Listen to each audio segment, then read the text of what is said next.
The date was January 28th, 1996, and the location was Sun Devil Stadium in Tempe, Arizona. The Dallas Cowboys had finally gotten the 20-pound monkey off their backs and got revenge for 2 Super Bowl losses to the Steelers in the 1970s by defeating the Steelers in Super Bowl 30 with the final score of 27-17. The Steelers had never lost a single Super Bowl until that point, but this one stung hard as starting quarterback Neil O'Donnell threw 3 interceptions, 2 directly to Super Bowl MVP Larry Brown, without a receiver within 10 yards for either of them. At one point, the Steelers had the most Super Bowl victories in NFL history, but at that moment, they had solidified the dynasty of America's team in the 1990s. The path to redemption is often long and treacherous, with many changes and substitutions along the way. Many shows would point to the decline of a once promising team into nothingness. However, this one will discuss its rise to glory. This is the path of the Pittsburgh Steelers to Super Bowl 40.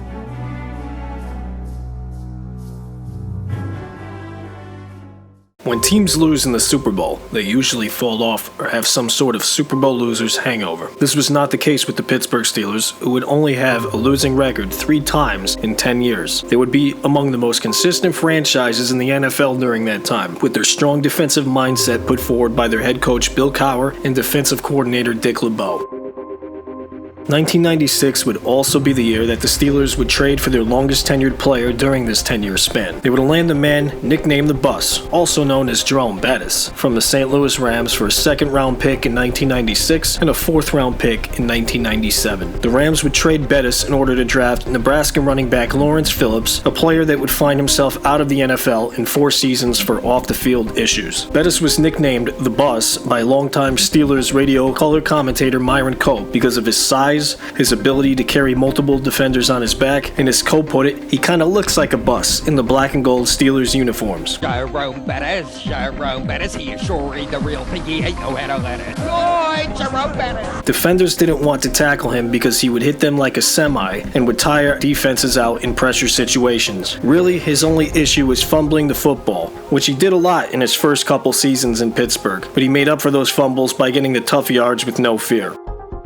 Jerome Bettis would be a huge part in the success of the Steelers and them going to the playoffs in 2 consecutive years. However, they would be bounced before returning back to the big dance. They would lose in the divisional round to the Patriots in Foxborough, 28-3, and then in the AFC Championship game, 24-21 to the future Super Bowl champion Denver Broncos the following season. The only question mark for the Steelers moving forward was who their franchise quarterback was going to be. After their former leader Neil O'Donnell had been acquired by the New York Jets for a king's ransom, they had Mike Tomczak be a stopgap quarterback until the player known as Slash was ready to start for the team in 1997. Cordell Stewart was a dynamic player that could run, catch, and throw the football, and while he had a cannon of an arm, his major issue was that he was an extremely erratic passer. After an impressive first season as starting quarterback in which he passed for 21 touchdowns and rushed for 11, he would struggle over the next few years, getting benched several times for Mike Tomczak and Kent Graham.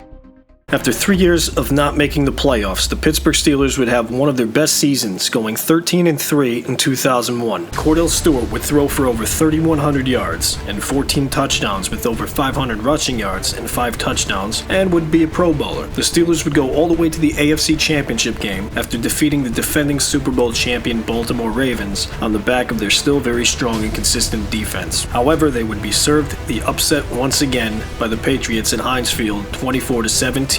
Despite the Patriots losing Tom Brady to an injury. Cordell Stewart would throw 3 interceptions and 0 touchdowns, and that would officially start the end of his promising career. The reason was because the Steelers would start former All-State insurance agent and former XFL MVP Tommy Maddox after benching their former Pro Bowl quarterback the following season. Maddox would throw for 2,800 yards and 20 touchdowns in 11 starts and would finish with a 7-3-1 record as a starter. 2003, however, would be a down year when it came to production at almost every level, as the team would have only 2 Pro Bowlers. Tommy Maddox would be a huge flash in the pan, but the Steelers would end up having a bad enough record to attempt to draft their quarterback of the future. With the 11th pick in the 2004 NFL Draft, the Pittsburgh Steelers would select quarterback Ben Roethlisberger from Miami University of Ohio. And while he wouldn't end up starting until Tommy Maddox got injured in a Week 2 game at Baltimore, he would set the NFL record for wins by a rookie quarterback by going 13-0 as a starter. He would be called Big Ben,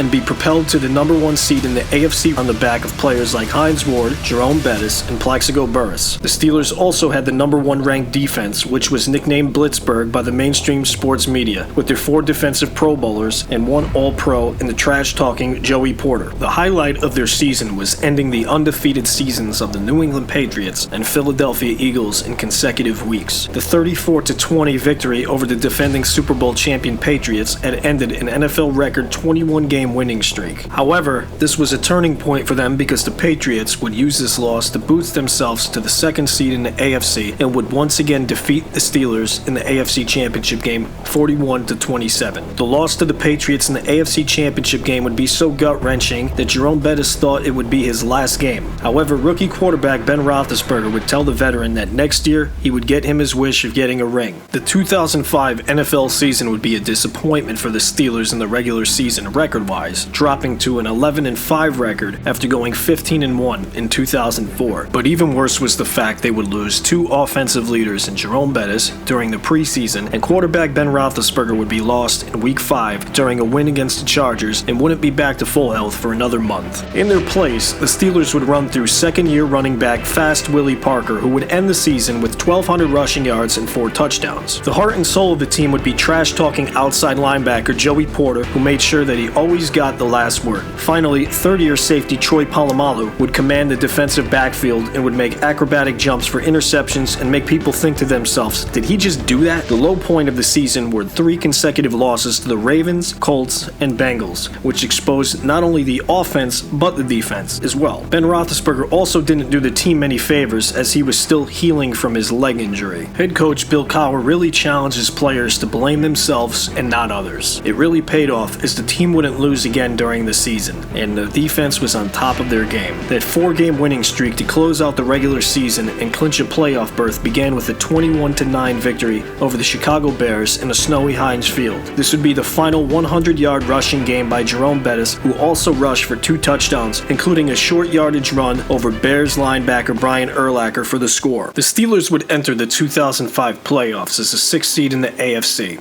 a seed that had never won the Super Bowl in the history of the league to that point. They would be forced to play some of the same teams that caused them problems during the low point of the season. The road to the Super Bowl would begin in Cincinnati. Bengals quarterback Carson Palmer would sustain a game-ending injury from Kimo von Oelhoffen, and despite backup John Kitna leading the Bengals to a 3-point lead at the half, the Steelers defense would shut the Bengals out the second half of the game, and the Steelers offense would seal the game thanks to a well-executed trick play between Antoine Randall L., Big Ben, and Cedric Wilson.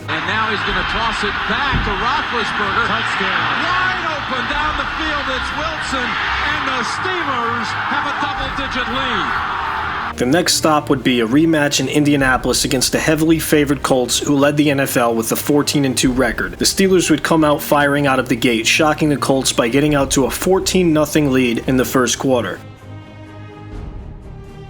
The lead would get to 21-3 late in the third quarter before the Colts offense woke up with 2 scoring drives in the fourth quarter to cut it to a 21-18 game with under 5 minutes left. With the chance to lead a game-winning drive, Colts quarterback Peyton Manning was sacked by Joey Porter and James Ferrier on 4th down on his own 2-yard line with just over a minute left to play, sealing the win for the Steelers. Not so fast though. With Indy having all 3 timeouts, the Steelers looked to seal the deal with a short yardage touchdown by handing off to Jerome Bettis, but he fumbled when the ball made contact with Colts linebacker Gary Brackett's helmet. Colts cornerback Nick Harper scooped the ball off the ground and began returning it towards the opposite end zone. Ben Roethlisberger, recognizing that the Steelers had in goal line personnel and nobody with the speed to catch Harper from behind, began running backwards to try and get in front of Harper and make a tackle. He brought down Harper with a shoestring tackle at the 43-yard line. The Colts had second life, a chance for a game-winning touchdown in the final minute or a game-tying field goal to send the game into overtime. The Colts were able to drive to set up a 46-yard field goal attempt for Mike Vanderjagt, who not only never missed a playoff field goal attempt at the RCA Dome, but at that point had been the most accurate field goal kicker in NFL history. Vanderjagt missed wide right, and the Steelers now officially won the game and were off to Denver for the AFC Championship game. The AFC Championship game would not be as dramatic as the divisional round, as the Steelers dominated the Broncos 34-17 in a game that was never really in doubt. The team was led by the strength of their defense and the much improved play of Ben Roethlisberger, who amassed 7 touchdown passes and 1 rushing touchdown between the wildcard and divisional rounds and AFC Championship game. The defense never allowed more than 18 points in these 3 playoff games.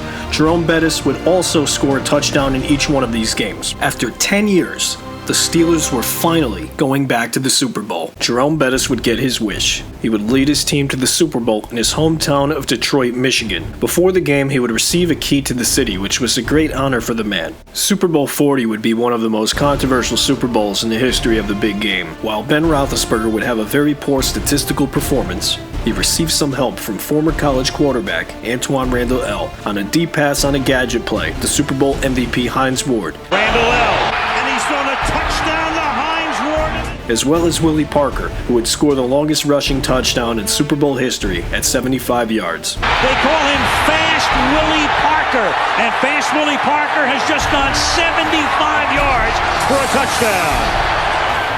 When the defense needed a big stop, in would step Ike Taylor, who would intercept a Matt Hasselbeck pass, while the Seattle Seahawks were driving in the fourth quarter with both teams having 4 points coming between each other. In the end, the Steelers would win the game 21-10 in a game where the Steelers once again allowed less than 18 points, like they had the previous 3 playoff games. Bill Cowher and Jerome Bettis were finally Super Bowl champions when the Steelers lost Super Bowl 30, a game that happened 10 years earlier. Bill Cowher's daughter Megan told him, "Daddy, no matter what, you are my hero."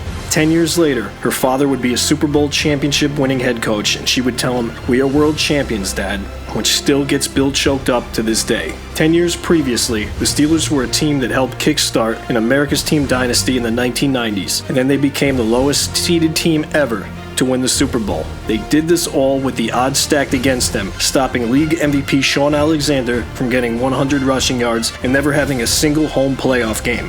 This truly was the path of the Pittsburgh Steelers to winning Super Bowl 40.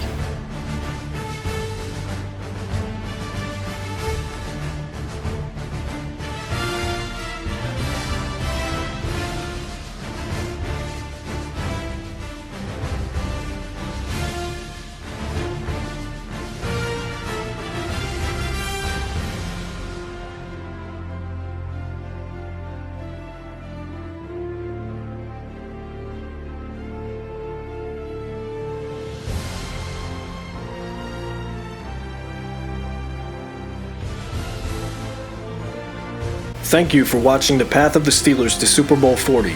If you liked this video, feel free to watch more football commentary videos by 2 birds and a third. We would really appreciate it if you click the ones on this screen. Thank you.